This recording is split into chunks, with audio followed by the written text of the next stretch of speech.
Doctor Mohammad Yunus স্যারকে পৃথিবীর বিভিন্ন দেশের কাছে ছোট করার জন্য, তাকে চাপে ফেলার জন্য তোমরা এয়ারপোর্টে কালো পতাকা নিয়ে সমাবেশ করবা, তারপরে জাতিসংঘের সামনে কালো পতাকা নিয়ে সমাবেশ করবা, আর ডক্টর মোহাম্মদ ইউনূস স্যার এটা চুপ করে দেখবে? কেন তোমরা কালো পতাকা নিয়ে মিছিল কেন করবা? ডক্টর মোহাম্মদ ইউনূস স্যার কি খুনি না অপরাধী? সে কে? সে কি শত শত মানুষকে গুলি করে মেরে আমেরিকাতে যাচ্ছে? হ্যাঁ, তোমাদেরকে একটা কথা আমি বলে দিই, শোনো। তোমাদের ভাষ্য মতে ডক্টর মোহাম্মদ ইউনূস স্যার অবৈধ, তার কোনো বৈধতা নাই, ঠিক না? সে তো সংবিধান অনুযায়ী প্রধানমন্ত্রী হয় নাই। সংবিধান অনুযায়ী প্রধানমন্ত্রী শেখ হাসিনা, তোমাদের কথায়। এখন ধরো যাদের সঙ্গে ভাষণ দেওয়ার কথা কার? যাদের সঙ্গে ভাষণটা তো শেখ হাসিনা দেওয়ার কথা, কারণ শেখ হাসিনা তো তোমাদের ভাষ্য মতো এখনও প্রধানমন্ত্রী। কিন্তু এই জিনিসটা ভেবে নাও, তোমরা যাদের সঙ্গে তোমাদের সংবিধান অনুযায়ী তোমরা ধরছো প্রধানমন্ত্রী শেখ হাসিনা, কিন্তু তার জায়গায় যাদের সঙ্গে ভাষণ দিচ্ছে কে? Doctor Mohammad Yunus sir.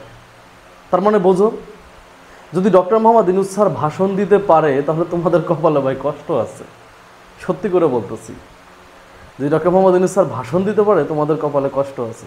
শেখ হাসিনা ইন্ডিয়ায় বসে বসে বাংলাদেশকে নিয়ে পরিকল্পনা করবে, আর ডক্টর মোহাম্মদ ইউনূস স্যার চেয়ে চেয়ে দেখবে? তোমাদের এটা জিনিস মাথায় রাখতে হবে, সে গ্লোবাল সেলিব্রিটি। ওই যে ক্রিস্টিয়ানো রোনালদো একটা কাজ করছিল না, কোকোকোলার বোতলটা সরাই রাখছিল, তাতে কোকোকোলার বিজনেসে 10 নাম ছিল, মনে আছে এই কথাটা? কেন? কারণ ওই যে ফেস, ক্রিস্টিয়ানো রোনালদোর ফেস। হ্যাঁ, তো ডক্টর মোহাম্মদ ইউনূস স্যারকে নিয়ে তোমরা পরিকল্পনা করবা, ডক্টর মোহাম্মদ ইউনূস স্যার চেয়ে চেয়ে দেখবে, তাকে ছোট করবা, বাংলাদেশের ভিতরে একটা বিশৃঙ্খলা সৃষ্টি করছো, সেটা চেয়ে চেয়ে দেখবে। ডক্টর মোহাম্মদ ইউনূস স্যার যদি যাদের সঙ্গে ভাষণ দিতেই পারে, ধরে নাও তোমাদের আওয়ামী লীগের 12টা বাজাবে।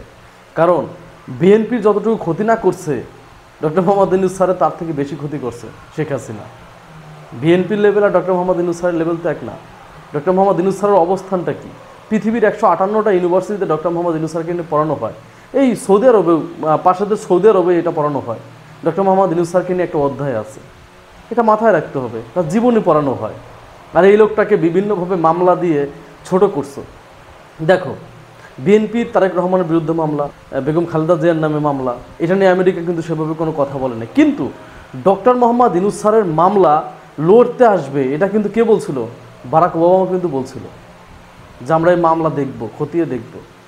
বুঝতে পারছো? তা ডক্টর মোহাম্মদ ইউনূস স্যারের লেভেল আর ওই শেখ হাসিনার লেভেল তো এক না, এটা মাথায় রাখতে হবে।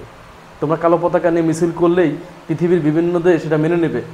তোমাদের বিশ্বাস করবে যে হ্যাঁ ডক্টর মোহাম্মদ ইউনূস স্যার খুনি না? পৃথিবীর সবথেকে বড় খুনি যে শেখ হাসিনা, এইগুলাই জাতিসংঘে তুলে ধরবে।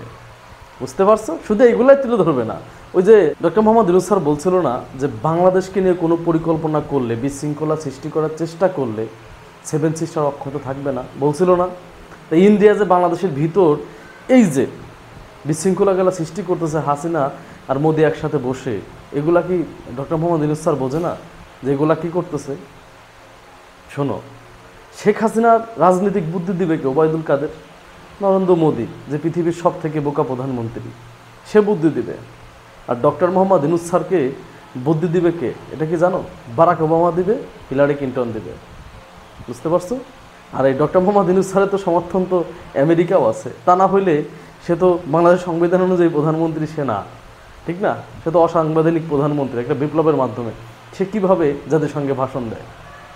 বোঝো না আমার কথা? তাহলে জাতিসংঘের ভাষণ দিতেছে কার জোরে? আমেরিকার জোরে। নিয়ম অনুযায়ী কিন্তু সে ভাষণ দিতে পারে না, তারপর দিতেছে কার জন্য? আমেরিকা দিয়াইতেছে। তা তোমরা ওই জাতিসংঘের সামনে কালো পতাকা মিছিল করলেও কিছু যাবে আসবে না ডক্টর মোহাম্মদ ইউনূস স্যারের। ওই ডক্টর মোহাম্মদ ইউনূস স্যারের উপর ডিম ছুঁড়ে মারলেও কিছু যাবে আসবে না, এটা ভুলে যাবো না। যদি ডক্টর মোহাম্মদ ইউনূস স্যার ভাষণ দেয়, তোমরা যে জুলাইয়ে কী করছো এইগুলাই তুলে ধরবে। আর কিন্তু অলরেডি তো বলছে যে জুলাইয়ের বিপ্লবের কথা, এগুলো সব তুলে ধরবে, বীরত্ব গাথা তুলে ধরবে, যে মানুষ আবু সাইদ ভাইয়ের কথা অবশ্যই উঠাবে, সবার কথা উঠাবে। শুধু এই কথাই না, সব কথাই উঠাবে, যে বাংলাদেশের ভিতর কীভাবে বিশৃঙ্খলা সৃষ্টি করার চেষ্টা করতেছে, এবং অর্থনীতিতে প্রবলেমটা বর্তমান আছে এটা নিয়েও কথা বলবে।